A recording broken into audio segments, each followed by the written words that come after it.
And greetings. Happy Thursday or Wednesday. I did it again. I forgot what day it was. See, it's your fault. Steve douche. See, just as we were coming on, I'm geared up and Erzin whispers into the microphone, "Don't call yourself a douche again." Let's try it again. And this time you be quiet. All right.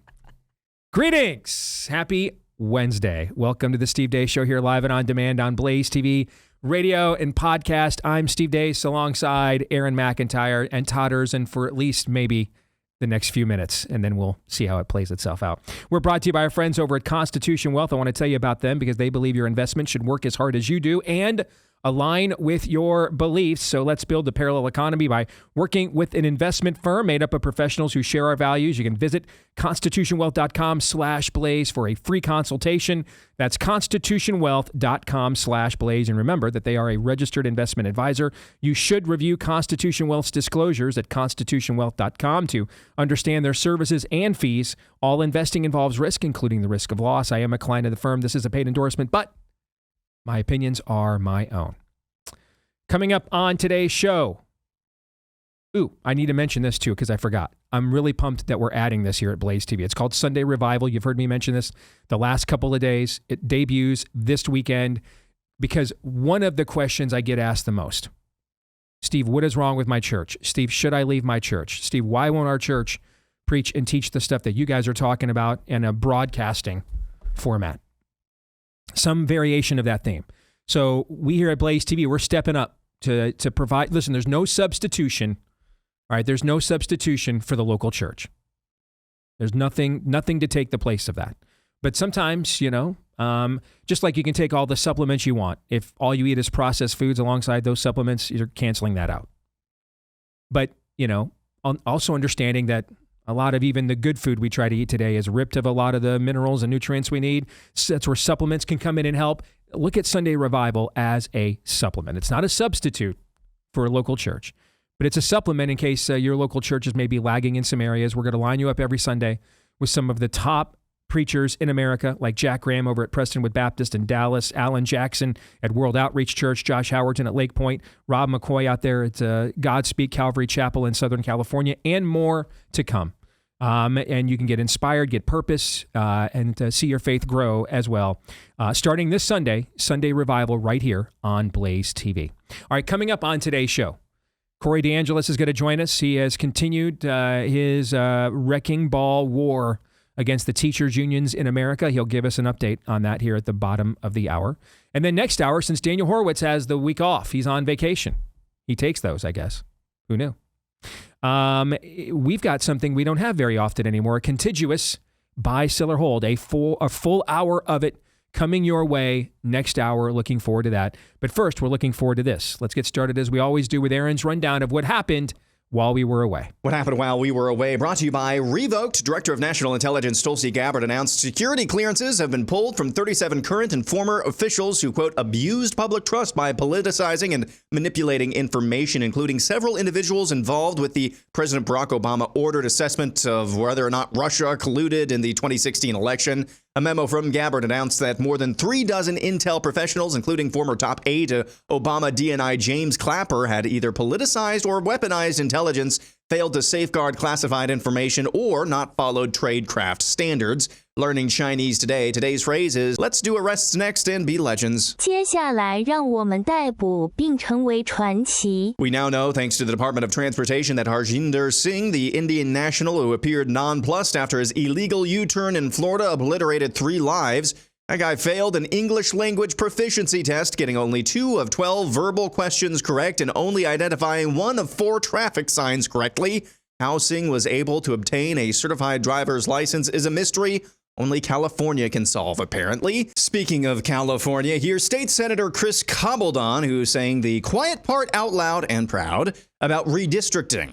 If if a year from now, or a month from now, or if a week from now, if your cousin is kidnapped off the street, if UCLA closes down, if we announce that there won't be an election, if the census that we're relying on for the commission's next stab at redistricting doesn't include 1.5 million Californians in it, if we have no democracy left and we look back and said, if only we could have done something. Well, the nice thing about this is that we are in a time machine. We can do something. In Boston, Mayor Michelle Wu appears to be creeping up to the line of criminality. She says her city will not comply with the federal government's deportation efforts and made a big show of it. The U.S. Attorney General asked for a response by today.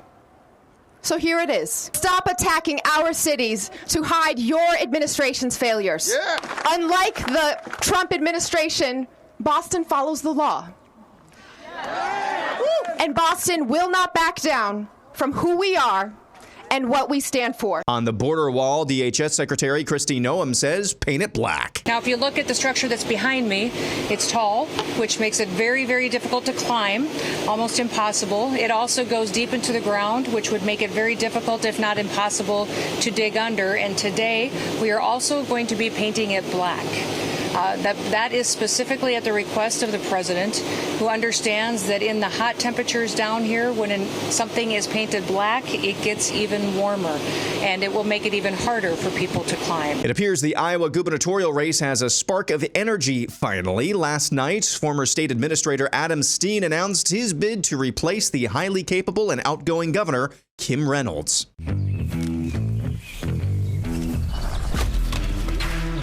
I'm Steen. I'm not a career politician or D.C. congressman. You wouldn't want me as your governor if I was. Because this is Iowa, and we're nice to everyone, but we like people who work. While others have been talking, campaigning, and voting on the next continuing resolution, I've been out here doing the actual work of government, fighting alongside Governor Reynolds for the past 5 years. While President Trump is hard at work making America great again, I've been at the center of keeping Iowa great.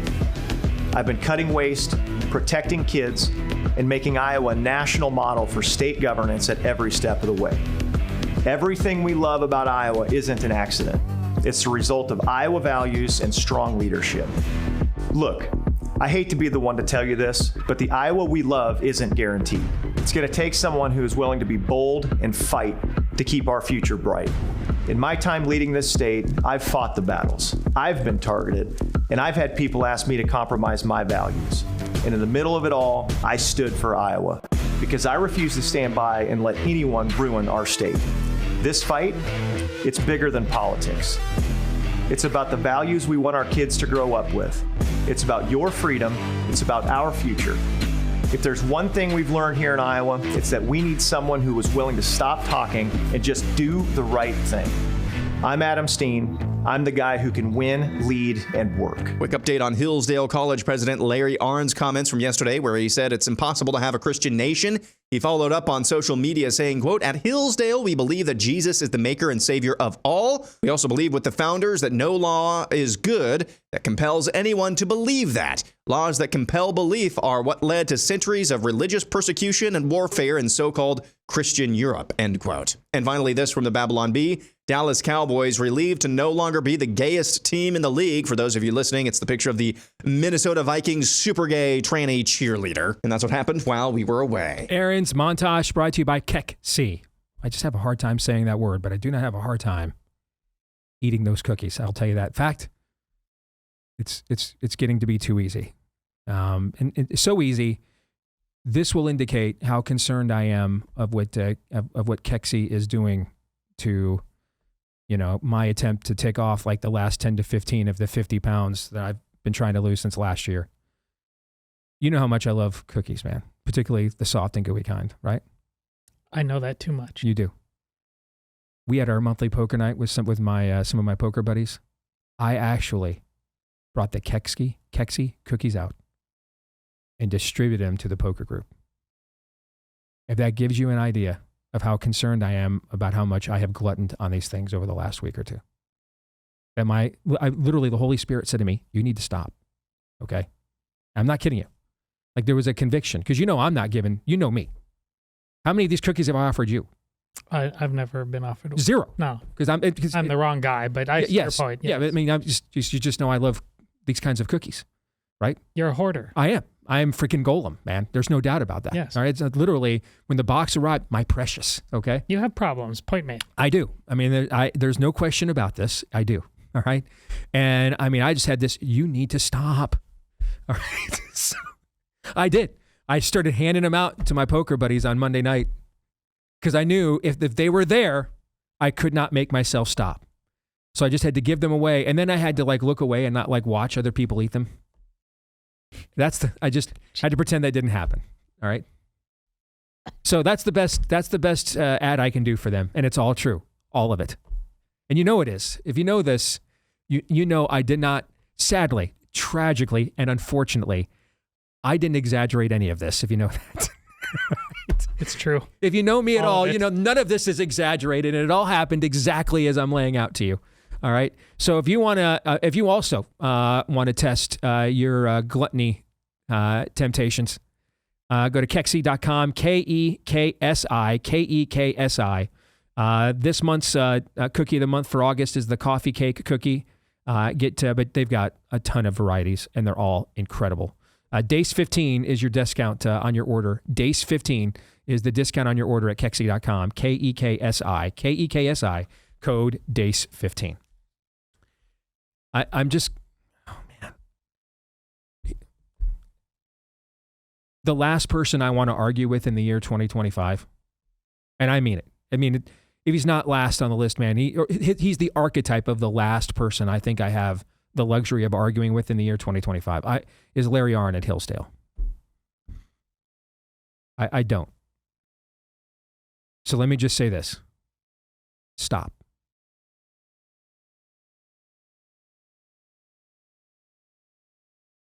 And just stick to outstanding curriculum. Stay in your lane, bro. Just stop. You're having an argument and a debate that either we're too late for or way too early for. You know when they weren't debating whether they could Christianize Europe? When the Moors were a block away from Paris. Instead, the German generals and the Roman Pope got together and said, we probably should form an empire or something, or we're all going to be speaking Arabic. And then we can argue, and if we're lucky enough to win this war, we can go back to the things about each other we didn't like when this is all over again. Okay? And rest assured, they did. They did do that. Okay? You're hitting me in my sweet spot. I know. You know, this Charles is the history Martel, of your people. Charlemagne. I know. This is the history of your people. Let's do this thing. But I mean, I just, Larry, you're in Michigan, brother. Okay? You're about an hour from Dearborn. I know this area well. I grew up here. I just spoke there a couple years ago. Okay? You're an hour from Dearborn, Michigan, man. There were literally calls to Sharia law by the tens of thousands in the streets of Dearborn last weekend, and you want to pontificate on the finer post-Enlightenment points of liberty and tolerance and how the West needs to figure out how to referee this stuff. When they had to figure this out, it's because the primary conflicts were within and amongst themselves. They had dominance of the culture. Western civilization was Christendom. However, all of the theological debates within Christendom were spilling over into the civic realm, and so how do we referee those things? Is this the era we're living in? It is not. Wouldn't you love to live in that era? It's not going to happen with this nonsense. I know this is going to sound weird because you and I are such good friends. But weirdly, if you just stick with me for a second, we would be better off as a culture if we were, despite our friendship, if we were not as comfortable in a public setting discussing things the way that we do in this particular era, but there was actually more friction in what traditionally has divided Protestants and Catholics. Do you see what I'm trying to get at here? I know what you're trying to do, yeah. All right. The fact that you and I have both come to the same conclusion, as much as both of us love to argue, that we are not granted the luxury of said arguments at this particular moment in most cases because we're literally fighting for a right to survive, like Bill Pullman says in, it wasn't Bill Pullman, the other Bill, in Independence Day. No, was it Bill Pullman? Was that right? It's Bill Pullman. All right, thank you. Isn't it? I thought it was. Anyway. Because his son is, you just found out. You're right. You're right. It was Bill Pullman. Thank you. So I was right originally. Yeah. But Larry is a great man from a great institution that is literally holding the line of what's left of Western civilization in America against the spirit of the age. But Brother, this is a Pensian argument that you're having, okay? Mm-hmm. It is. And man, I'm just... Yeah. Yep. I feel terrible saying that out loud, okay? Because he doesn't deserve that, all right? But it is, okay? We let go of the rope, so we're no longer permitted the nuanced argument, because it's not like the argument he wants to have does not have historical merit and does not need to be had at some point during the evolution/devolution of any form of society influenced by Christianity. How far do we go, right? Okay. And he is correct. There have been moments that we have gone too far and things we're suboptimal. Let's just say. These are not moments that we're not going to hand out, evangelism tracts. Hey, you remember Bloody Mary? They're not handing that stuff out. Okay. Mistakes were made. Right. So it's not like Larry's wrong, but the timing is wrong. That this is in the midst, that your impulse to watch Sharia tens of thousands rally in Dearborn an hour from you. I know. People drove by your school to go to Dearborn to rally for Sharia law. Literally happened. And the instinct is and let's make sure that we're dotting all the I's and crossing the T's. Let's make sure we actually still have I's and T's. Can I get a witness on that? Because I don't know what the Arabic equivalent of those letters are, because I don't want to have to speak that damn language. We can't do this stuff. And I think the reason Aaron keeps resetting it is let me put words in your mouth, Aaron, and then you pimp slap me if I'm wrong, okay? Is what I can almost hear you screaming through the fact you keep resetting this in day 2 on this now. That, listen, if the guy running Hillsdale can't figure out what time it is, then we're freaking screwed 6 ways from Sunday. Is that kind of what I hear you subliminally saying by resetting this topic? Well, obviously, yes. And he followed up, so I decided, let's make sure we get the... It wasn't really so much of a clarification. He just kind of doubled down. Yeah, next time, don't follow up. In fact, just stick to doing great curriculum and turning out great young people like our former colleague who went to Fox News, Chris Pandolfo, our good friend, people like John Daniel Davidson, who was just on our show. Just, keep churning those kinds of guys out, because we need more and more of those guys. But maybe leave the broader understanding of where we're at in history to people that actually might know what time it is and are from this generation. And I'll just leave it at that. Fair? Isn't that whole school known, though, for having a broader understanding of history? Well, that's not important now. Let's just stick to the curriculum. Okay. Let's just do great curriculum that indicates, the broader understanding of history, and let maybe some of the rest of us who are actually on the front lines of this thing and pay attention when 40,000 Muslims literally go across my front yard on the way to Dearborn in order to shout out Sharia law on a Sunday morning here in the Christian West. Those of us who actually understand, that paid attention to all those traversers over our front lawn. Let those of us who understand that do the application. You guys do the formation. Fair? I think that's a fair offer.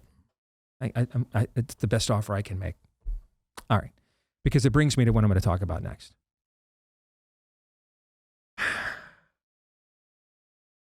Again, let's make sure that we stay in our lanes. California state legislator. If we don't count 1.5 million illegal aliens, essentially everything we have planned to do to topple this state and then export it to the rest of the country, the whole thing's off. I have thoughts on the 16th century and the 17th century and what happened in the post-Reformation world when Catholics and Protestants bloodied each other on the fields of Europe. We need to make sure every freaking illegal alien that can walk, and those who can't, get dragged across the border and registered to vote, give them a driver's license, and send it around to DeSantis' state so they can just murder people in broad daylight. We need to make sure that we are staying within the rules. Stop! Stop! Here are the rules. One worldview is going to survive this, and one is not. Rule number 2. Do not violate the laws of nature and nature's God, because there's eternal punishment for that. And those stakes are as great as the stakes for Western civilization are. Those stakes are even higher than these stakes. Amen? Right. Rule number 3, there aren't any more rules. Those are the only 2 rules. You know what? I'll make up a rule number 3. Rule number 3. If you think there are more rules than those 2, you will lose, and maybe have already lost.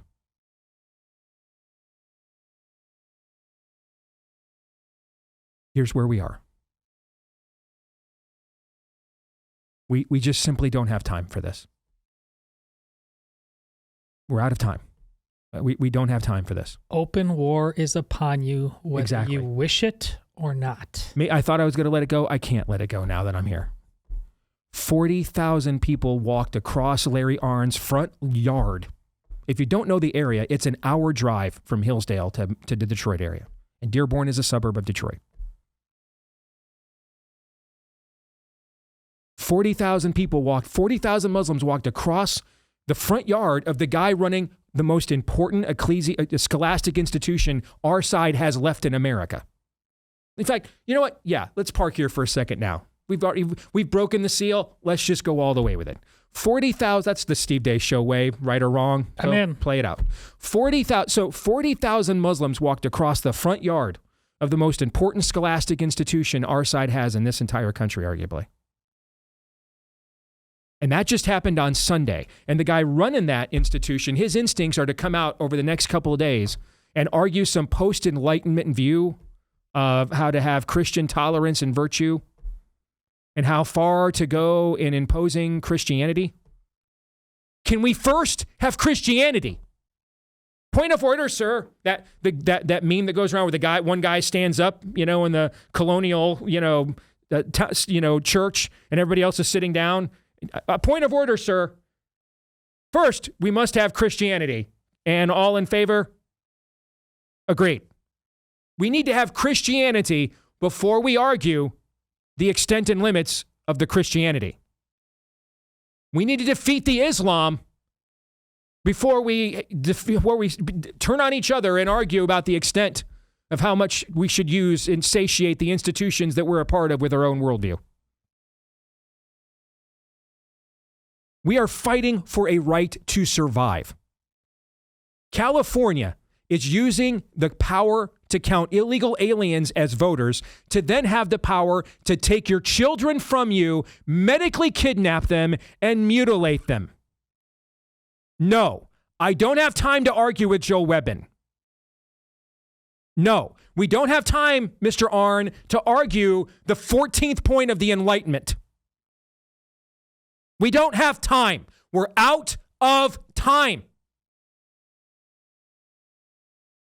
And my goodness, if the guy running Hillsdale doesn't see this, then tell me how few of us do. The devil shot our candidate in the face on national TV last summer. Not in a history book. We all watched it because, strangely, when they weren't televising Trump rallies anymore, they just happened to manage to decide on a random Saturday in July to televise that one. Well, there were no sloped roofs those days to make it challenging. Come on, guys. This is not me angry. It's pleading. We are going to lose if we're not better than this. Here's the ridiculous thing. This wasn't just an accident he tripped into in saying something. Instead of reacting against what you just talked to going on in his own backyard, he's apparently less threatened by that than he was by the fact that our colleague Orrin McIntyre and others are saying, and I'm the Catholic telling you this is founded as a Protestant nation. We should be unapologetically proud of that. And apparently at Hillsdale, this guy is more threatened by that statement than what's going on in Dearborn. I'm begging you as a Catholic, show me. It's a straw man or red herring. I don't know. I wasn't that great at English, apparently. No. It's very much a straw man, too. I mean, even the most hardened, self-described Christian Christo-fascists. Who out there is actually arguing for the compelling of conversion? Yeah, I know. Who is doing that? Now, even the most newsflash, it's even not the most us. hard right, even the most hard right people I see out there are not asking for an inquisition. Because they're all squad. Calvinists that don't believe that makes a difference anyway. So they're not even doing it. Nobody's asking for inquisition squads. Nobody's asking for that. The most hard right that I see is just that, hey, we'll tolerate you in our society, but you got to play by our rules. Correct. You can't hijack our culture. Yes. You can't hijack our That's heritage. the argument. You cannot come to our cities and proclaim your flags and conquer them and raise up your statues and defecate on ours and claim your laws and way of life against our will. That's now pre-Enlightenment dark ages. Then we're done here. And that's not even a subtlety. It's not an exaggeration either. We're completely and totally done. You know what energy we need? The energy in that video from Adam Steen that Arnn played there in that montage. That's what's needed. It's 90 seconds. We've had the best governor Iowa's ever had, shocked us all, blindsided us all 4 months ago by telling us she was going to retire. Since then, it has been a funeral in this state. A funeral. There's been no energy. People have been dead, walking around like zombies, except for the enemy. They're everywhere. That video by Adam Steen is the first time anybody has captured the energy of this moment and what is going to be needed in order to just maintain what has happened in places like Iowa, let alone have it become as red as it really needs to be to withstand what is coming our way still from places like California.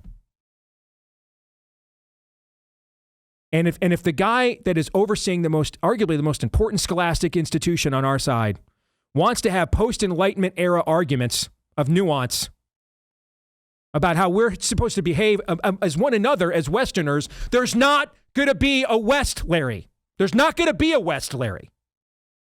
40,000 Muslims walked across your front yard, Larry, on a Sunday to proclaim Allah is God, and God has no son, and they would have built a dome of the rock and carved those words in Arabic into the dome of the rock like they did in Jerusalem. If they had the ability to do so in Dearborn, they would have done it there.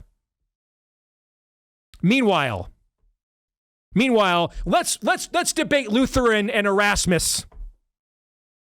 Come the frick on, man. No. We're done here. I mean, if we're going to shut each other down before we even have these conversations, before we even hear what each side has to say, before we even come now and reason together, the boomers are going to come right in and say, you guys can't even discuss this stuff. I'm out on that. I'm out. Probably won't be speaking in the Hillsdale area again. Keynote agency, if you're listening, scratch that one off. David French is already booked. Okay. He's got that slot. I am flabbergasted, man. This is not how I thought the opening to this show was going to go. But I'm proud of you, though. I've produced another satisfied customer. Yes. Apologies to whoever here at the Blaze has the Hillsdale account. Don't pitch Deace. I just, but that we'll lose. And if it's if that's what's coming out of Hillsdale, I don't even imagine what's coming out everywhere else. I just, what's tea time this weekend? Hey, you Muslims, I'm trying to hit a driver here. Can you guys speed it up as you walk across the course here and get on the way to your Sharia law protest? Trying to hit a driver here. The group behind me, can you hear them honking the horn? I mean, they're just fed up here. Gosh, that's not even satire, man. No, it's not. 40,000 Muslims just walked across the front lawn of Hillsdale on the way to Dearborn. And now the response is, hey, listen, make sure that we don't do the Inquisition. What? The Inquisition's in Dearborn, bruh. It's called a fatwa, homie. Goodness gracious, man.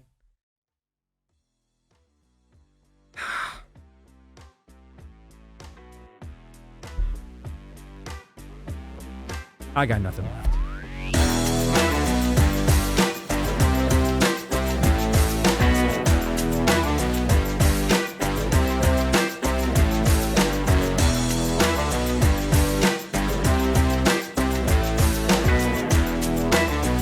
All right, back here on the Steve Deace Show.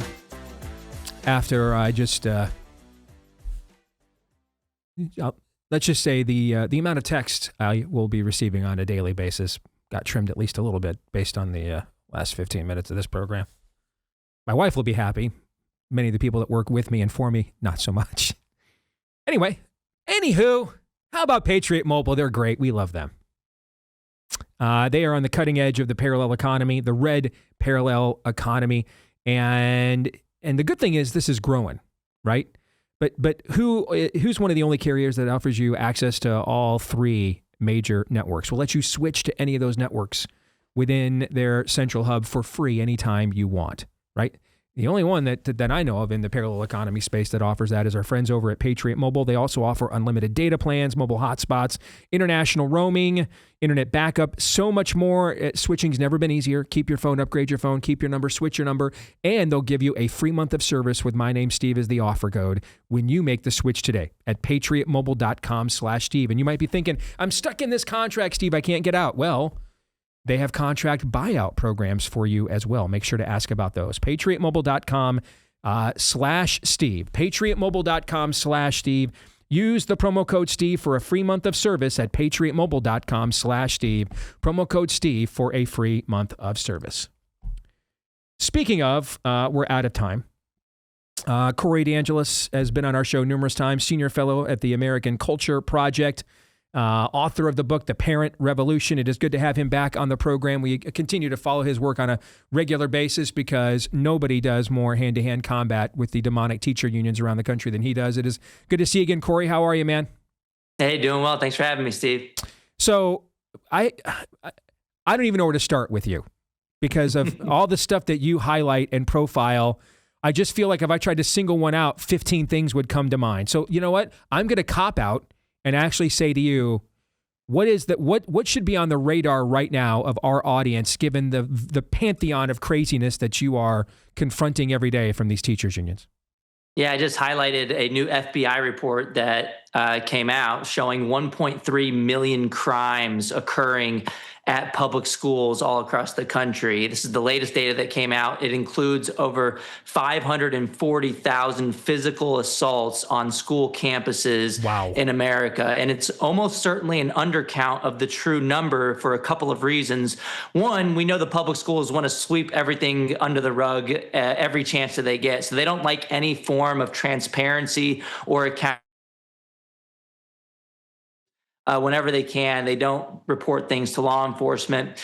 And the second reason is that this FBI report concedes in its methodology that only about 9,000 law enforcement agencies sent up data to the FBI on this topic. So I did a quick search, and there are about 18,000 law enforcement agencies across the country, meaning that their count is likely about half of the total true number of crimes happening on school campuses. Why is this important? Well, public schools in too many places are prisons for children, one of the only places that they'll ever experience violence in their lives. And kids should have an option to go somewhere else. They shouldn't be trapped with their abusers. They shouldn't be trapped in these failure factories that are violent institutions. And they should be able to take their money somewhere else. So school choice is very important. Iowa led the way, passed the bill in 2023 to do so. And since then, there have been 18 total red states that have gone all in on school choice, allowing the money to follow the child. The blue states need to get with the program. I'm in Washington State right now. They have a long way to go. And the other good news, though, is that Trump's big, beautiful bill included the Educational Choice for Children Act, which allows governors the decision to opt in to this nationwide school choice program that's in the form of a tax credit. I know the red state governors will be first in line to jump to get on that opportunity. The Democrat teachers unions own the teachers unions own the Democratic Party. So the governors in blue states will be less likely to come along, but there is a provision in there that gives them an incentive to come along too. It's kind of like the 21 drinking age, where every state decides to have 21 as the number because it's tied to federal highway funding. Well, in the school choice provision, everybody can donate regardless of what your governor does, whether you're in blue state, California, or red state, Texas, it doesn't matter. You can donate to these scholarships, but your governor is the one to decide whether your students in your state can actually receive the scholarships. So if they opt out, they're in a catch-22 situation. If they opt out, they're going to be going against the will of their constituents, and they're going to create a scenario where California, if they opt out, if Governor Newsom does the wrong thing, which he's a hypocrite, he sent his kids to private school, yet opposes school choice for others, they're essentially going to be donating scholarships to families in Texas and Florida. And so as a Texan myself, I'll be happy if Governor Newsom opts out. He'll be benefiting the residents in my state more so than the ones in his own state if he does so. So maybe some Democrats will come along on the issue. My favorite post of yours is when you respond to the screeching of the other side and their minions and their proxies by just pointing out what the private school they sent their kids to, and just leave it at that. I think those are the favorite post of yours that I see. I love how you do that. It's school choice for me, but not for the hypocrisy. Right. The chair of the Texas Democrats, they fled to Illinois recently to avoid quorum, but his name is Gene Wu. He's in charge of the Democrats in Texas. He went to private school. He sent his kids to private school, yet he wants to pull up that ladder from behind himself and fight against school choice for others. And look, this report with the crimes, it also included about 50,000 cases of sexual offenses in the schools. We have a sexual abuse epidemic in the public school system today. Even 2 decades ago, there was a Department of Education report that came out in 2004 estimating that about 1 in 10 children would experience sexual misconduct by the educators themselves by the time that they graduate from high school. Wow. It's an epidemic, and you might say that's 2 decades old, Corey. It's from 2004, but there's a new report out that came out a couple of years ago, actually. It's in a peer-reviewed journal. Psychology Today went over the findings, showing that, if anything, it's worse now, that there's about 12%, according to that study, of students reporting educator sexual misconduct sometime during their K through 12 education. So look, school choice isn't a perfect solution to this. You're going to have problems in every sector, but at least you won't be trapped with your abuser like you have in the one-size-fits-all system, and you can go somewhere else. But you also need to reform the public school system as well, because short of abolishing the system entirely, I don't think that's going to happen anytime soon. We need to tweak it and make it better. And there was a bill that passed in Texas this year by co-sponsored, or the primary sponsor was Representative Mitch Little, a Republican. He's actually running for Attorney General now. The bill was signed into law this year. It passed, even with some Democrat support, which is surprising. But Abbott signed it into law. And what it does is it abolishes immunity for the public schools and their employees in sex abuse cases. And Steve, I know you're thinking, why in the world did they have immunity in the first place? Yeah.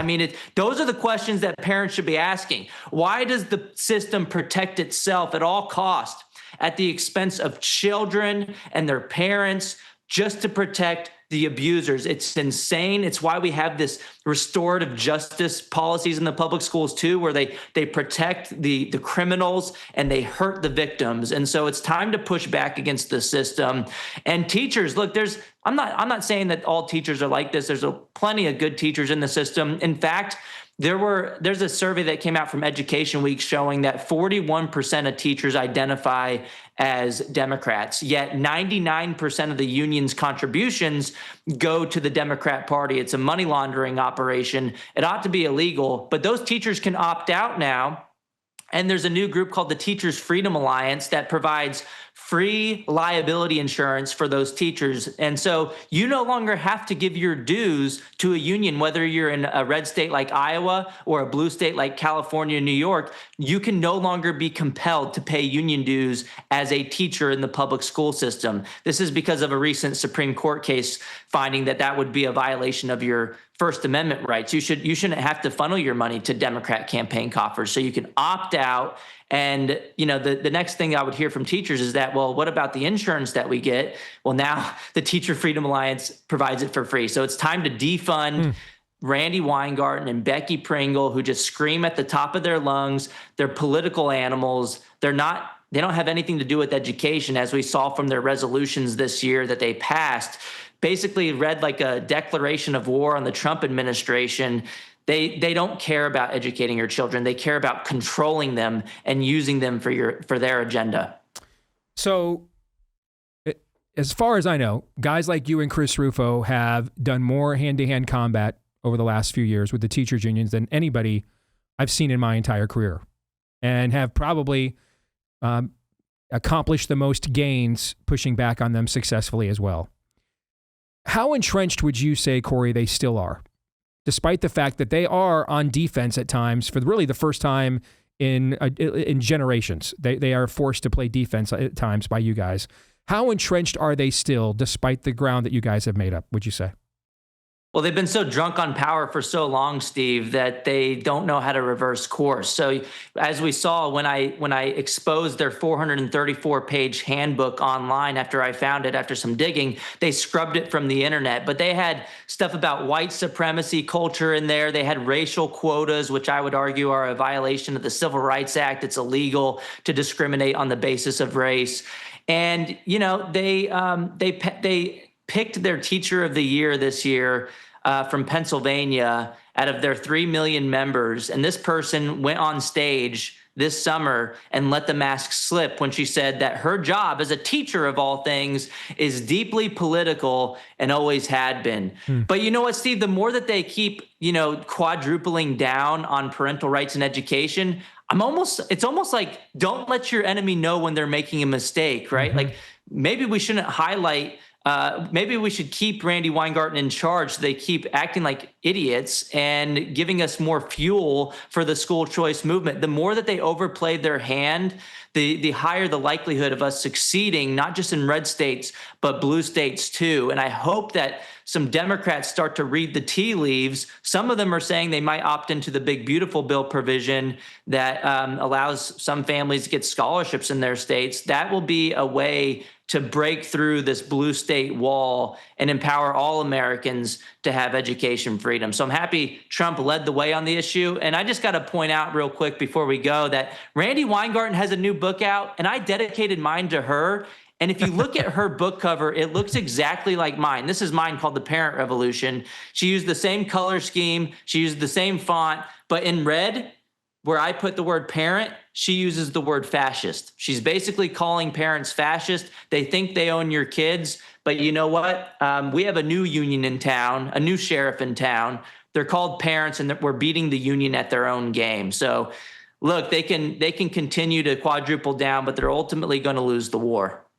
Well, first of all, congratulations on that. Imitation's the highest form of flattery, brother. So congratulations on that. And it goes to demonstrate you all are living rent-free in their head. So that's good. And you've earned that. So the name of the book, The Parent Revolution, from Corey DeAngelis. How can people follow your work, Corey? Because it's outstanding what you guys are doing.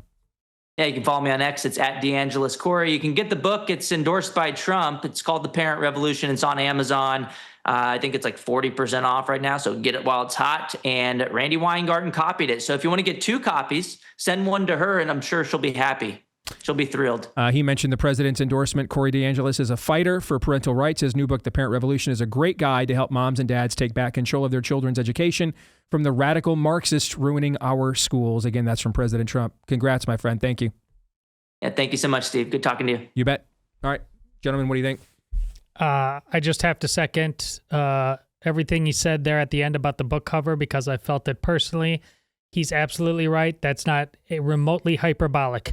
When they see the term parent, they think fascist. It's why I had the cops called on me twice in my kid's former school district. It's why I had 2 cease and desist letters sent to me. Never charged with anything. This is all just simply trying to threaten and intimidate me and make me go away, because I kept defeating them. I kept pointing out what they were doing was wrong. They were breaking their own policy. They weren't caring about policy. They were hurting kids. It didn't matter. The goal was to empower them at all cost. It has to stop. And if you continue to play that game because you just like the fact that they're babysitter, or you like high school sports or whatever like that, guys, they're going to rule you sooner or later.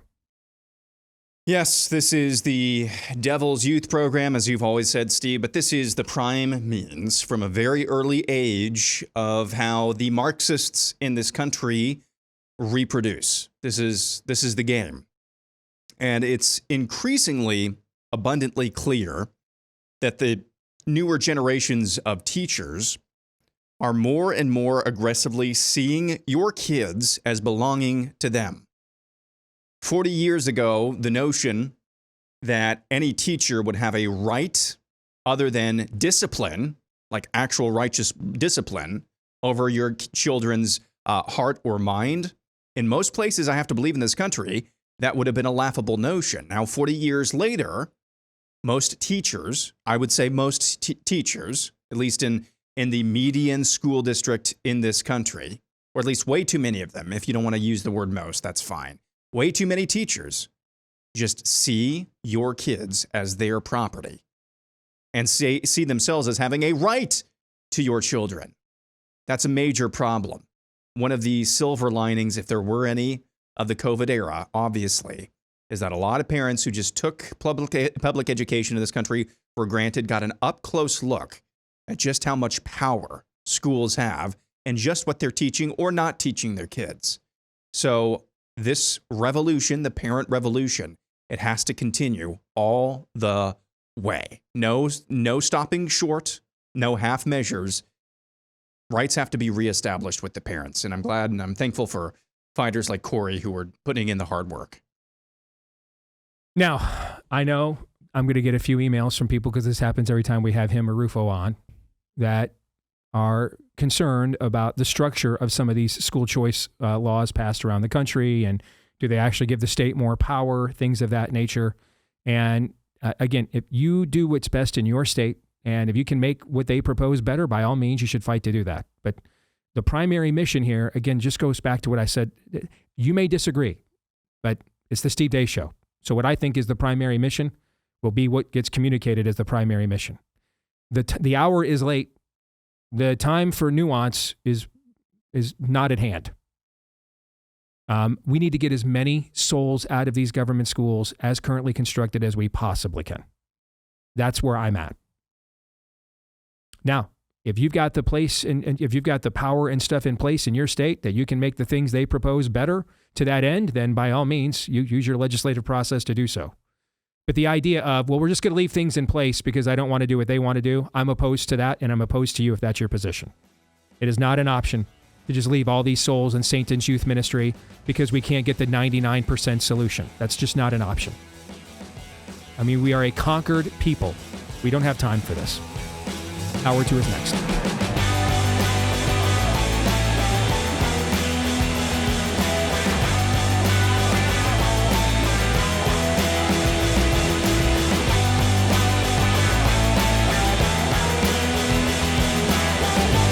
And we're back with Hour 2 live and on demand on Blaze TV, radio, and podcast. I am Steve Deace. He is Todd Erzin. He is Aaron McIntyre. And we'd love to know what you think about what we think via the stevedeace.com inbox by emailing us, steve@stevedeace.com. That's DEACE. Like us on Facebook. Me, we, and Gab. You can follow me at Steve Deace Show on X, Instagram, and TikTok.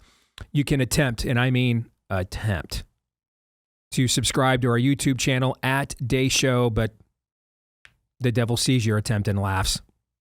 At Deace Show on YouTube. You can also subscribe to us on Apple if you hit follow, and just hit subscribe on all your other podcast platforms. Make sure that you leave us a 5-star review if you dig us. We appreciate that. Tens of thousands of you have done so. We appreciate each and every one of those. So thank you. Also appreciate our friends over at Real Estate Agents I Trust in these unprecedented times. Bing. Indeed. You want to make sure whether you're getting across the country, across town, you've got a real estate agent that knows what's gone down since the last time we even had a real estate market, which was about the fall of 2019. So it's been a minute. A few things have changed, like the interest rates. All right.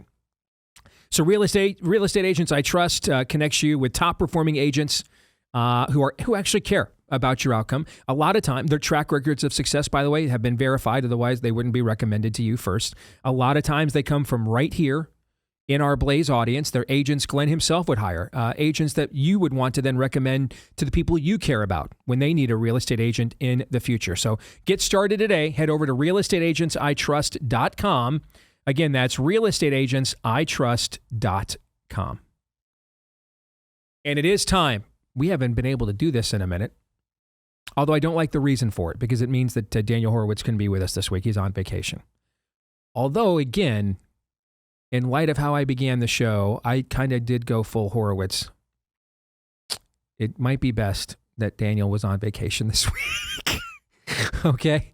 Kind of lit a gas can to several relationships I have, but Western civilization is at stake, so those relationships are going to have to wait, I guess. All right, so we don't need maybe 2 hours of that. Erzin would like that. The people who would like to market and sell this show, maybe not so much. So maybe Daniel picked a good week to go on vacation, which means you get a contiguous hour of buy, sell, or hold the way we did it way back in the day, all right, where it's just one continuous hour. We'll get through as many of these as we can.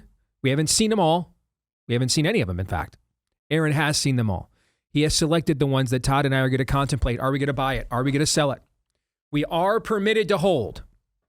We are permitted to hold, but Mr. Erzin, if you apply said hold, then you have to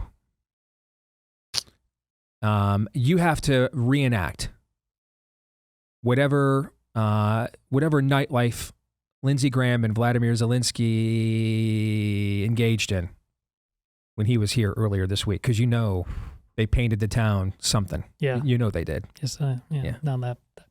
No.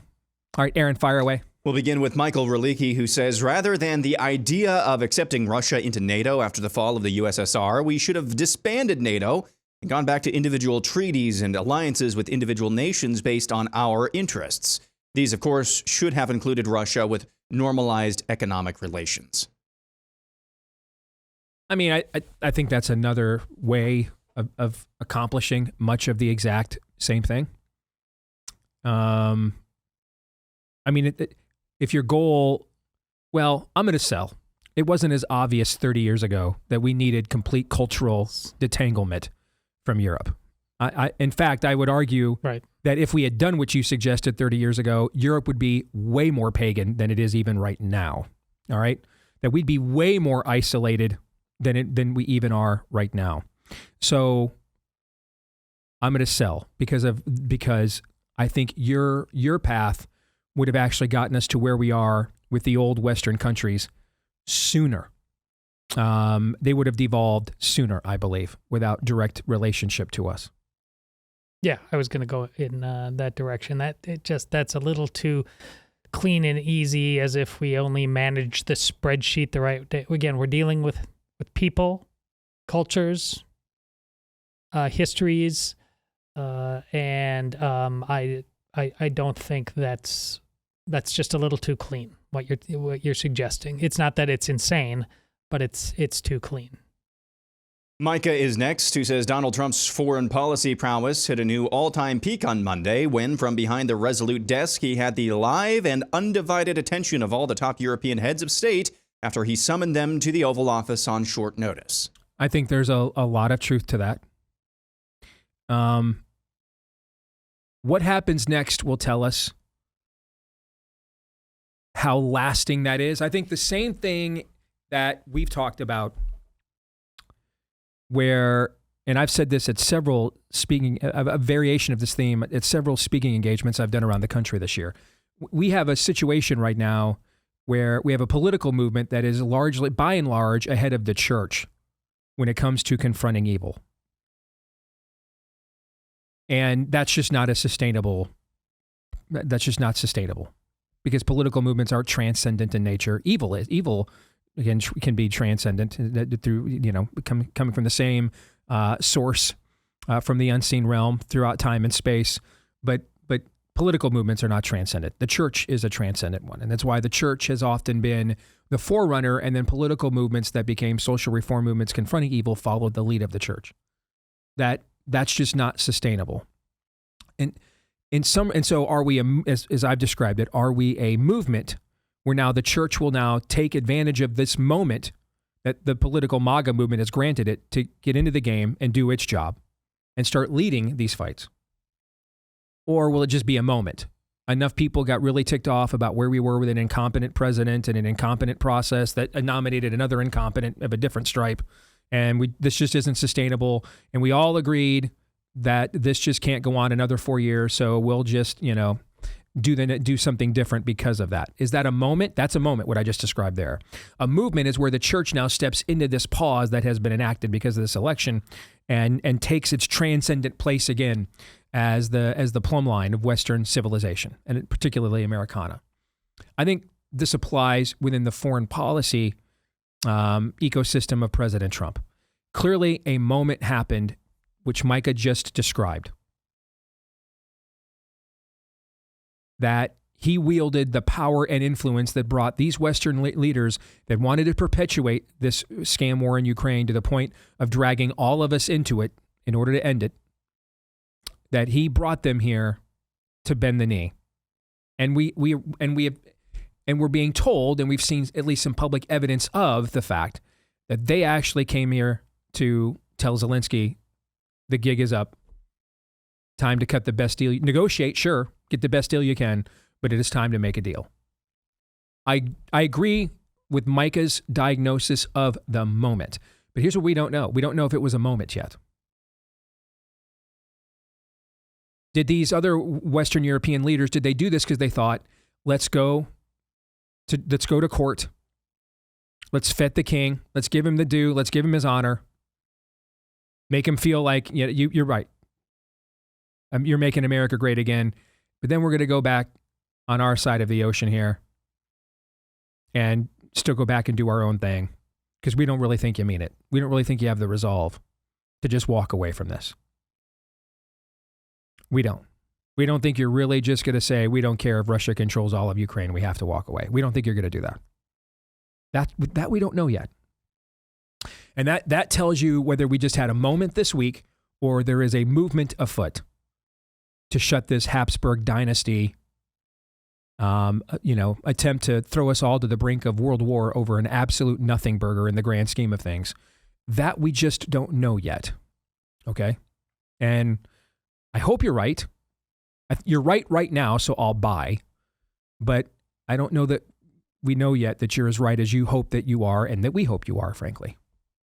Oh, it's also, here's another way. It's also just going to be a moment in the last 48 hours. You've seen, if a very flawed human being like this, like you said, is the vanguard for getting ahead of the church and doing the things that the priests, pastors, and men have largely forsaken because they've got too many excuses or because they're cowards. And then when Trump says something that's not technically orthodox in any way, but he's trying to be groovy. Let's have peace. Let's not kill each other. And instantly he gets the lecturing message that, oh, by the way, though, that's really nice that you did that, but you're still probably going to hell. That's why it's also going to be a moment too. Let's clarify that for a second, if you don't mind. Please. Because you and I have talked about this a lot off the air. All right. So I understand the evangelical instinct. And I do think I see people like Franklin Graham, for example, who, of course, has demonstrated he's loyal to President Trump, I would argue, to a fault, to the point of even pimping the vaccine on people. All right. And so I think there is a group of people who sincerely want President Trump to know, and the people of America to know, okay, that ultimately you cannot, in an eternal sense, atone for your own sins. The only atonement that God accepts as justification for your salvation is the work of Christ at the cross. You can't go up on the cross. You're not a spotless lamb. All right, you can't pay the full eternal atonement of your sins. Let's take this step by step. Stipulation A. Right. Okay. And there's nothing wrong with wanting people to know that. No. Nothing wrong, okay, with that. That's kind of what we're on this planet here to do. That's part of our core message, okay? I think the question that you are raising, and even if people had said things like, first of all, Mr. President, blessed are the peacemakers, and you are doing the Lord's work, so thank you for that. With what you're doing, trying to bring peace and all the peace deals that you have brought, and it's clear that he is using you in this arena as a vehicle to do kingdom work.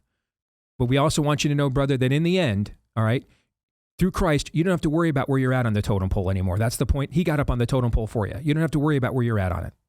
If the message was those things put together, would you have the rancor about it that you currently feel about it?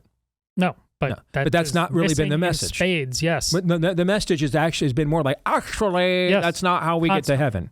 All right, the guy's in the middle of the fields doing the Lord's work.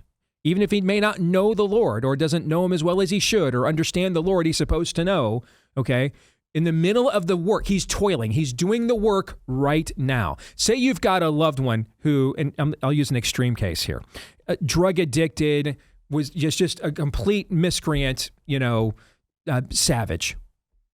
And they've hit rock bottom and they're taking their first steps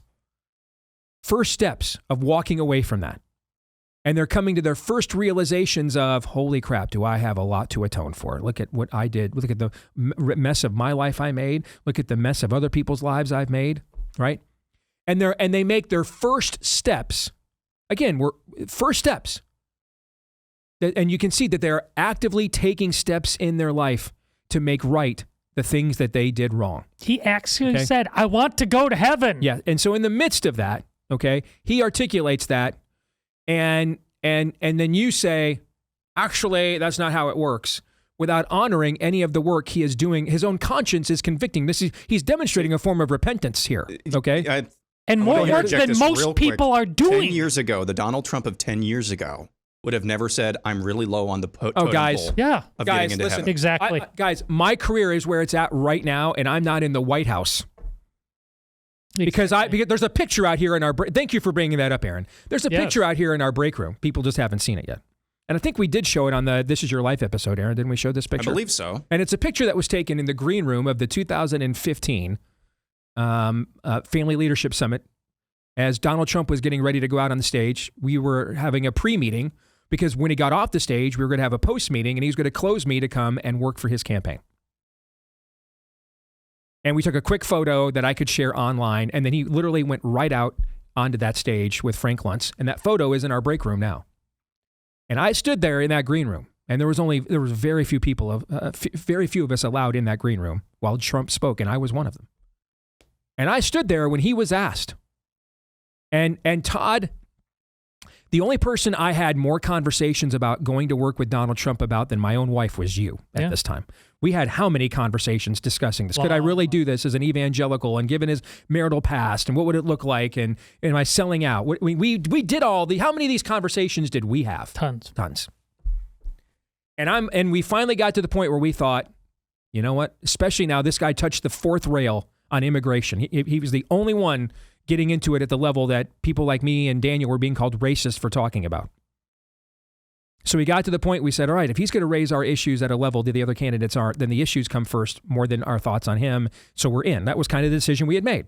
And I'm sitting back there waiting to be closed and go to work for the Trump presidential campaign until I hear him say, and I quote, I've never asked God for forgiveness because I've never done anything wrong. This is what, Arnn, you are referring to. Mm-hmm. Everybody always remembers the comments he made about John McCain that day.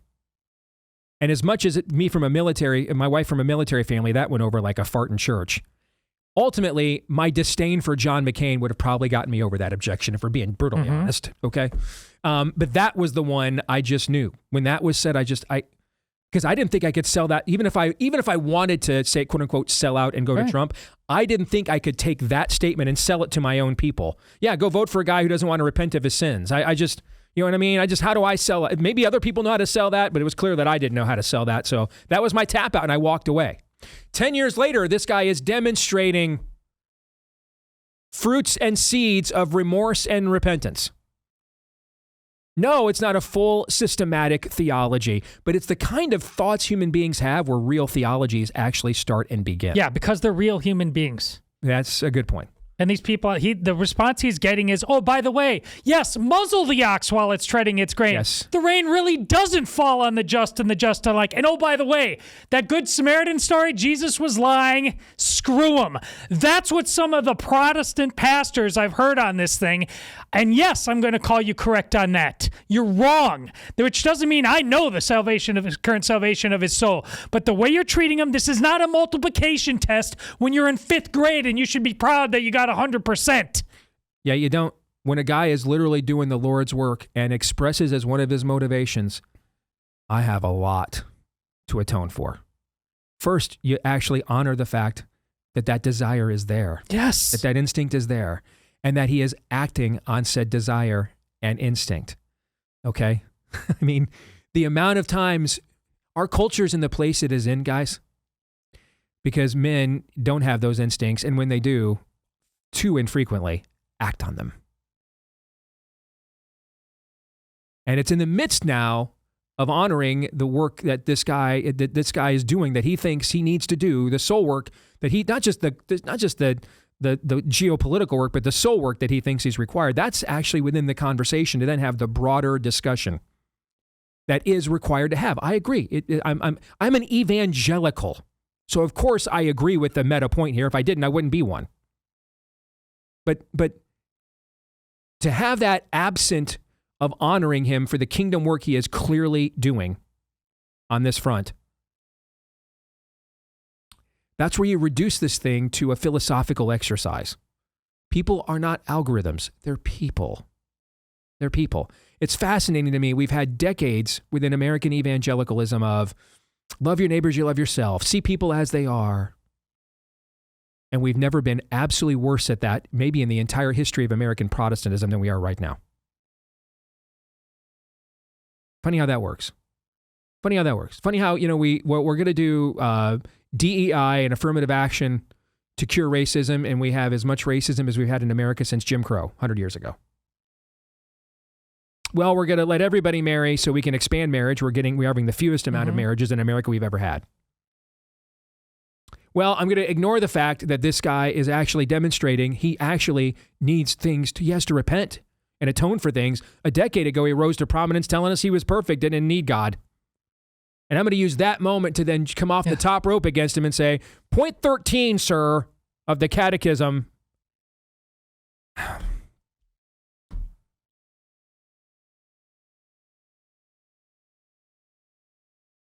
40,000 Islamists go across your front yard. You know what? Let's go back and debate the 17th century Enlightenment. Same damn thoughts. talk. Yeah. Same talk. Maybe the problem is the 40,000 Islamists going across your front yard. Maybe that's your problem that we ought to be addressing. And the lack of, dude, yes, that is not a complete or correct theology, but it's the beginning of one. It's the beginning of one, I would argue. Now, it has to be watered. Yeah. It can't just stay there because then it won't end up being what you want it to be. But those are the first steps. My goodness, could you imagine if more dads sit there and said, I just sat there and doom scrolled in my mask while my daughter just got completely replaced by a guy in the track meet. And you know what, man, I got to do, that just can't happen again. I'm a complete and total screw up. I've got to be better than that. My gosh, I've got a lot to atone for. That's the beginning of where we're trying to go, guys. And the phrase you use there, don't muzzle the ox while it's treading its grain, is right on the money. That's the beginning of where we're trying to go. That's the beginning of it. Okay? Come on, man. We don't have time for your philosophical nuances right now. We don't. We just don't, man. Yoda's Pope. Do or do not. There is no try. Yoda's Pope. That's where we are. Yoda's Pope. 40,000 Islamists went across your yard on the way to Dearborn. What are you going to do? Well, we're going to pontificate on 17th century writings regarding Christian coexistence with a governmental civic realm. Can you publish that in Arabic for me? Because you're going to need it. Well, we have to make sure someone doesn't go on the Tucker Carlson show and was at a Joe Webbin press conference earlier this year and talk about America being a Protestant nation. Assalamu alaikum. Cool. Cool beans, bro. Cool story, man. Come on, guys. Come on. When people are doing the right thing, that's not the time to fix them, man. Okay? That's the time to nurture that, encourage that. Boost that. I can't tell you how many more books I would have sold, how many more movie tickets I would have sold, how much bigger of a house I would have if I didn't walk out on Donald Trump that day in July of 2015 because he couldn't express any remorse or repentance whatsoever. Because if he would have said what he just said, if he would have said it, and if he would have said to Frank Luntz that day what he said in this clip that's going around, listen, man, I know I've got a lot to atone for. I'm running for president. All my marriages didn't end well.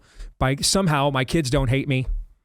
I don't know how this all works, but, I'm not getting any younger, and I'm worried about where America's going, and I'm running for president because I think I can win this thing, and I want to preserve this thing for us and make sure we have this thing called America, and hopefully God will see those efforts and, and smile on me. Dude, I'd have signed up right then and there.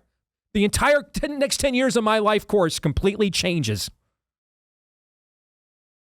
Because he didn't say what he said on Fox News when he had the chance.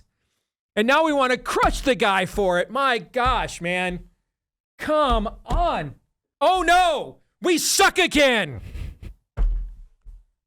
Now I'm making it about me. I need to stop. Aaron, please go to the next submission. I apologize for that.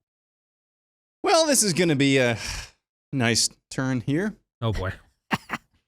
Seth Erskines is the Indianapolis Colts superfan who does the bastardization of one of the few actual Orthodox and deep evangelical worship songs. You know the one that I'm talking about. He was actually allowed to perform that, apparently with a choir, at halftime of the Colts preseason game recently. The bastardization of the song, not the worship song itself. No, the bastardization version. Yeah. Dane has this submission with that as the backdrop. The Colts halftime show last Sunday with choir outfits on display and the NFL-fying of the lyrics to a worship song was innocent. They never meant to show a bit of mockery to our Savior Jesus Christ. It was just for fun, guys. Buy, sell, or hold. I think you know what? I think it's entirely possible they don't know it's a worship song. Yeah. So I will buy. That being said, I will sell. That being said, if you want to add to it, the spirit that's behind such things knew exactly what it was doing the entire time, then I will buy. Yes. Now, you have probably the same answer or something similar to that, I would guess. A little harsher, but I think I think Todd's answer is going to be lighting himself on fire. Todd's answer is, well, you know what? On second thought, maybe inquisitions can be properly stewarded. Okay. I will say something shortly because I know you have more to say, but I mean this when I say nothing, and I mean absolutely nothing about football makes you smarter or more ethical as it is currently devised. Never happens. That's what's happening here. I have gotten some reports from people in our audience about the Colts guy, and I want to make sure I ask about this, okay? This guy's actually a little mentally disabled. Doesn't matter. Okay. Is he? I don't know. I'm asking. I have not heard that. Because if that's the case, I mean, I do think we should dial it down a little bit. Okay, at least where he himself is concerned, not so much a culture that has elevated this, regardless of that. But I have received from several people in our audience that there is word that he may be. We used to use the term a little slow. I don't think we can say that anymore, I guess. But he may be mentally disabled and. It's just, an earnest guy, who's mentally disabled, and the Colts bring him some joy, and he doesn't really know what he's doing. So I wanted to acknowledge that several of you have sent me that note, and that was a possibility. Okay, because if it's not, it's just sacrilege in the extreme. Next, we go to Colton O'Halloran, who has this Psalm 33:12. Blessed is the nation whose God is the Lord. Colton says, buy, sell, or hold, we can choose to be this nation. I mean, that's what the people who founded the country literally thought. That's literally the thought. Maybe Charles Martel and the Pope should have just said, listen, let's just head to the catacombs and we can, we'll still hear the calls to prayer in Paris and Vienna above ground, but we'll just head to the catacombs and because our kingdom's not as of this world. That's what that means. So Jesus, you know what? I got to preach now. What does it mean? My kingdom is not of this world. It means you have to give up on every front. It does. So declare defeat correct before you can win anything. Now, the man who said this was the God-man. He left heaven, a realm of eternal bliss, peace, and holiness, He left it to put himself into human form, to live as we do, to suffer as we do, to suffer for us because of the suffering we cause and others cause us. He came to this world. He came, representing another kingdom, came to this world. He didn't stay on high. And in fact, even before he came, he anointed prophets, deliverers, kings, again, to come into this world, a kingdom of another world. He came into this world to move it, to mobilize it. We used to close the show for many years with John 3:17. What is John 3:17? Well, John 3:16, everybody knows. For God so loved the world that he gave it his only begotten Son, then whosoever will believe in him will not perish but have eternal life. Verse 17. For God did not send his Son into this world to condemn this world, but so that through him the world would be saved. He puts on human flesh to change, to move, to impact this world with the kingdom of another world. Not to keep those worlds separate, but to have this kingdom overcome this world. In fact, he even says, I have overcome the world. Then he builds a church with humans made of flesh and blood and tells them, now you take this kingdom to the ends of this world, world without end. Amen. And in doing so, he says, all authority, not most of it, not some of it, not every now and then. All authority has been granted to me under heaven. All authority under heaven and earth has been granted to me. And with that authority now, I anoint you, or I knight you, or I call you to take my word and my authority and disciple the nations with it. Matthew 28, go out. Teach them the commands that I have given you. Take this kingdom from another world and marinate, saturate this world, this fallen world in that kingdom. For I will be with you always, to the end of the age. By Larry's own definition, I have no idea why Hillsdale was even built in the first place then. Why does it even exist? Yeah, you made a great point. Why did the Pilgrims move? Why did it just stay where they're at? Twice? Yeah, just stay where they're at. Charles Martel and the Pope should have just said, we'll just go back to the catacombs and hide out. Do nothing. YOLO! How are we this stupid? I just think, particularly in the generation ahead of us, there is a great desire to not recognize how dire the current situation is, which is why a lot of new leadership from other generations is needed throughout this culture who recognizes that that's not the case.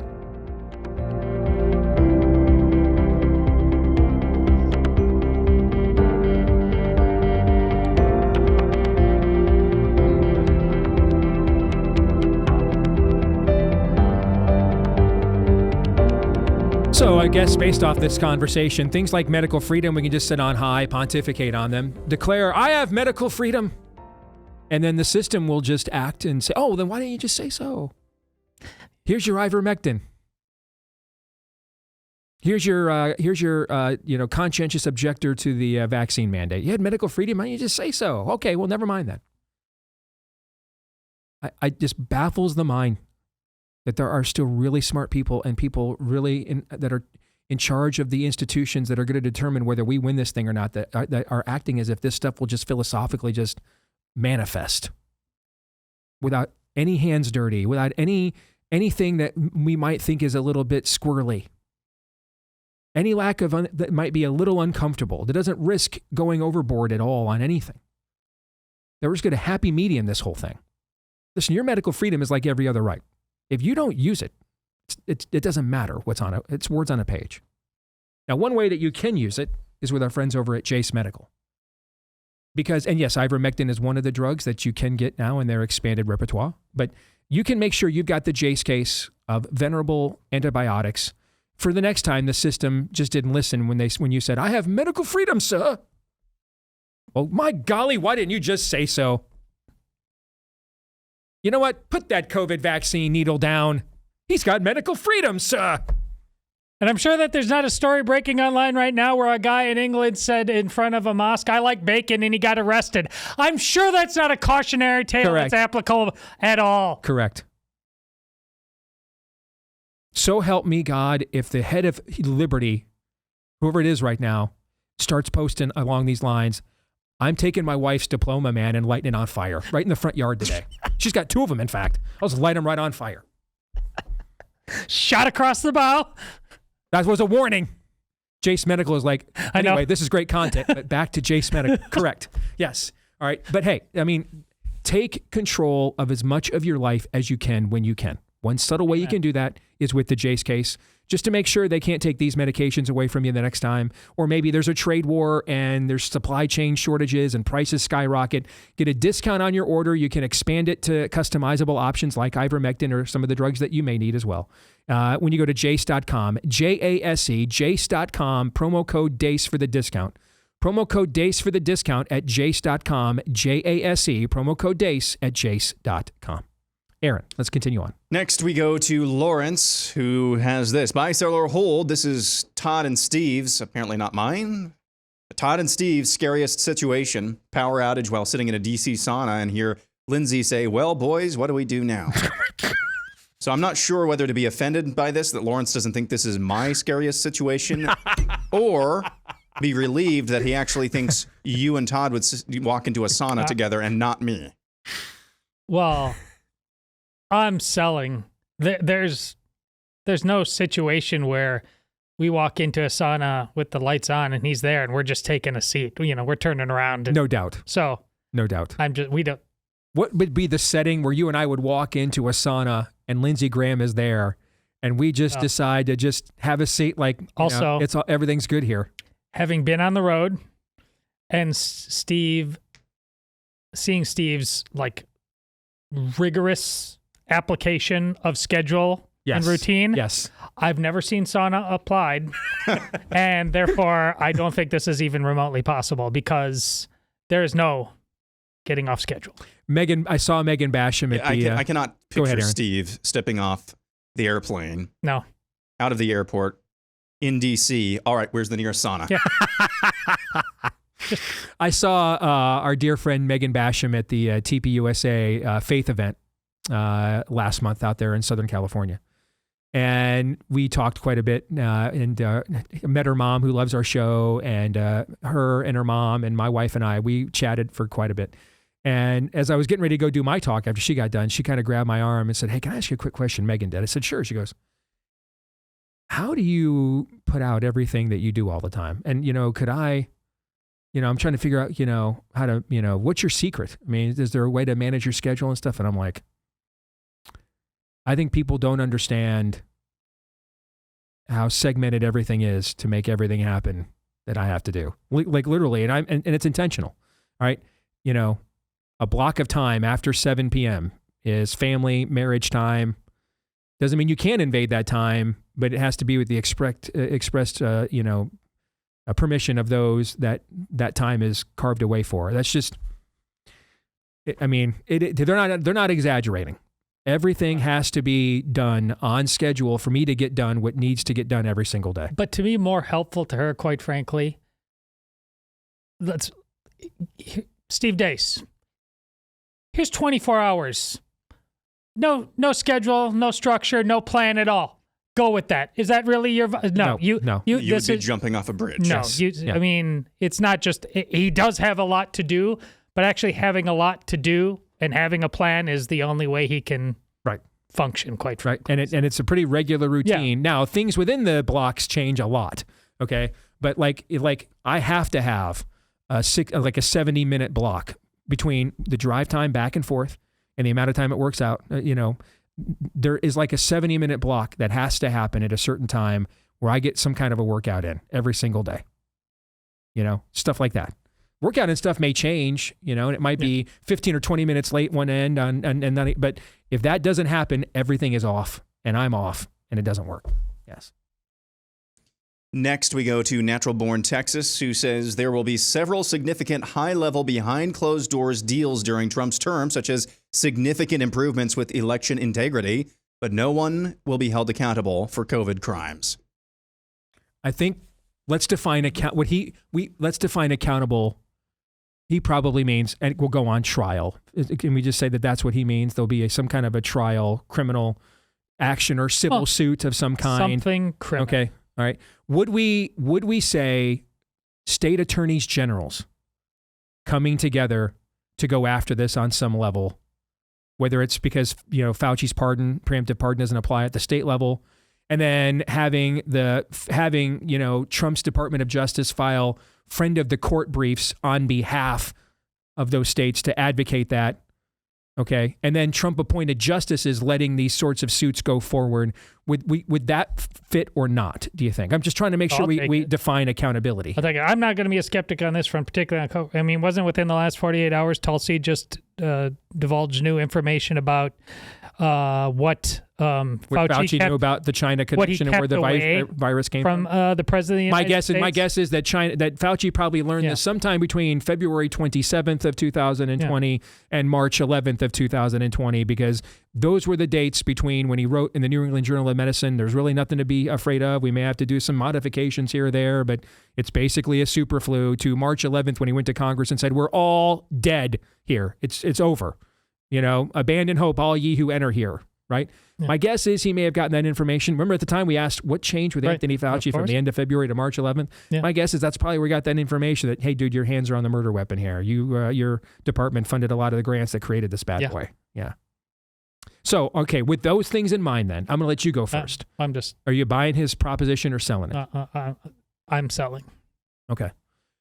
If the strict definition of COVID crimes accountability is Debbie Birx is put on a trial by the feds, which, by the way, I would give vital parts of my anatomy as a trade to make happen, then I will sell.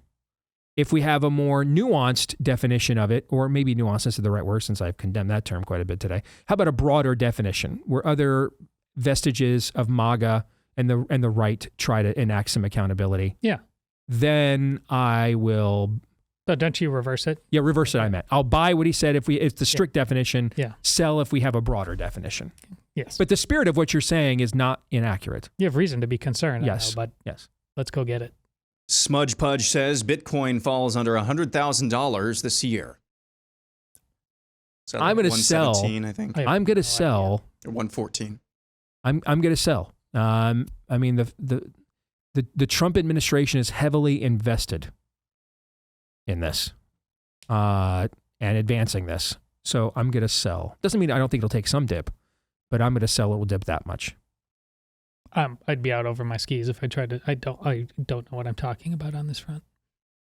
Cows with Guns says Andrew Bailey is being brought into the FBI so he can hit the ground running when he replaces Pam Bondi. Cows with Guns adds, this is probably just wishful thinking. I would hate to see my state's AG go to waste at this feckless DOJ. I want this to be true, so I'm going to buy. That was one of my first thoughts, actually. Because I got to tell you, my initial instinct was I think Dan's probably not lasting much longer there and heading home. That was my initial reaction, if I'm just being honest. But I much prefer this scenario, so I'm going to buy. Here, I'll buy that. Would it not be a very Trumpian thing to do to, instead of just flat out, I'm sick of all you, I'm firing them, but I know that's what the stories are going to be read out and Camelot's falling apart. Wouldn't he just bring up a guy, just as speaking about shots across the ball? Like, I thought you three were competent and good at this. Here's a reminder that you're replaceable. Isn't that Trumpian? I want you to be right. No. It does line up with this kinds of the way that things have worked for the most part this time. Certainly not the first time. No. Okay. No. But Trumpian this time. But man, oh my gosh. Yeah. I hope to the Dickens you are correct about this. And I don't even know what that means, by the way. I don't know why I had to take Charles Dickens' name in vain. He's speaking in tongues now. Okay, my bad. Sorry, Chuck. Sorry, Chuck. Gen X Kid says Trump can end so many wars so quickly because USAID funds are no longer being used to foment chaos. Oh, this is so appropriately snotty. I don't know if it's true, but I'm buying. I'm buying it anyway. Yes. Not to mention, have you guys kind of noticed things like Right Wing Watch and all these kinds of entities just kind of ran out of money and had to lay a bunch of people off when we shut down the USAID? I saw people, I think it was Data Republican was making that point, you know? So I love this. I don't know that it's true, but it's true. But it has to be. And I need it to be. I need this to be even more true than Chris Christie was making late night McNugget runs for Trump 7 years ago. I need this to be true, so I'm behind. So we already covered this in great detail in the last segment, but just for proof that I did select this, KM says we have way bigger problems than Trump's understanding of what gets him into heaven. But here we are in the comfort of our keyboards, grifting off the opportunity instead of giving him a benefit of the doubt. All bet not a single Christian on X correcting Trump has stopped to pray for him. Buy, sell, or hold. 100% buy. In fact, let me add to this because we talked about this during. This is a good thing for us to share with you what Todd and I discussed about this at the break. I do think I underestimated how much social media activity, memes can impact an electorate, and I think this last election indicated that I'm wrong about that. So I use that as a disclaimer to admit that I have erred in underestimating it the other way before I say what I'm going to say about going the other way now. The current era has conditioned us via social media to think, because those things I just said did turn out to be more impactful and were not just, chucklehead, ha, ha, ha stuff, but really did, move some hearts and minds. It's also conditioned us, though, to think it can be the alpha and omega of our engagement. And that you can win a war with just an Air Force. No, you can't. That we can just do this and we don't have to directly confront institutions or situations anymore. That we can stay, we can be aloof and not have to worry about, listen, even if you punch somebody who deserves it, going to scratch your knuckles and your hands up, you're likely, maybe your hands and knuckles are going to bleed just the same, even if it's, a righteous reason why you did it. You get some of it on you. That's just the nature of confrontation, particularly when it's existential in nature, right? And I think that we have been conditioned that in the social media era that we can avoid those consequences now, that collateral damage, that this can just be done in an aloof realm on high. Things can be philosophical or algorithmic, constructive alone, and it doesn't require the sloppiness, the uneasiness, the difficulty and discomfort of human interactions. And you can just remain an avatar of a ideology or a person I don't agree with or like, and I can just do the same. And it's not a guy named Steve and a guy named Don, okay? Or a guy named Todd and a guy named Steve, or a woman named Bella and a woman named Jill, okay? And that's not how this works. It can help if we understand what social media can do, what a good Air Force can do, which is tenderize the enemy, soften the enemy up, so that the actual war that has to then take place doesn't have to necessarily be as destructive and prolonged as it otherwise would have been, then it's a great and valuable tool. But if we think that this is the alpha and omega and all we have to do, then we risk reducing ourselves and people to formulas and algorithms. When they're not, they're people, they have souls. Whether we like them or not, we agree with them or not. And Donald Trump is in the midst of doing a very mighty work. One of my favorite books in the Bible, when it comes to Ukraine and Russia, one of my favorite books in the Bible is Nehemiah. Nehemiah is anointed with the Spirit of the Lord, but he is living in a pre-Christian era. He doesn't know what a cross is. He doesn't know that a carpenter from Nazareth is going to come forward as the fulfillment of the messianic fulfillment of his Jewish heritage. He doesn't know this yet. He's hundreds of years from this. What's this, like the 4th, 5th century BC, if I recall? 3rd, 4th century BC. Yeah, it's a little closer to. So here's what he does know. I am doing a very great work, and I cannot come down from this wall. Here's what he does know. Father, remember me for what I did for you. He knows that. Now, if Nehemiah lived in a New Testament world, we all agree here, all three of us, Catholic and Protestant, that would not be good enough in and of itself. We all agree. Amen? Right.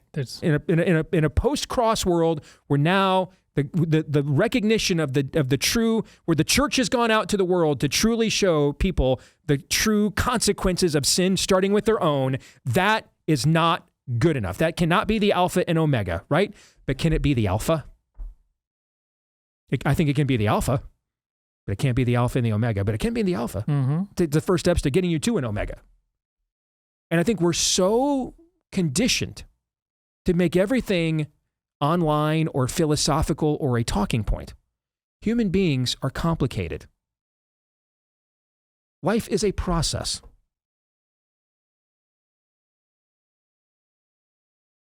And what you said, Aaron, a few minutes ago, 10 years ago, we would have killed to hear Donald Trump say things like this. Especially, he's saying this after he just got shot in the face. And by just some miracle, turned his face right at the time that it didn't get shot in the brain. You know, I know a guy who also didn't think he had things to ask God to forgive him of, and didn't think he had anything to repent of, and by some miracle survived a near tragedy one day. It was a car accident, actually. He wasn't wearing a seatbelt. And his head went through the windshield, and the EMS came. They were shocked he survived.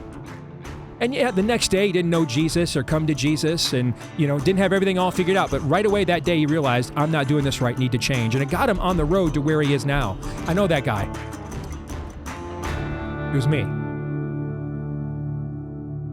Romans 8:28.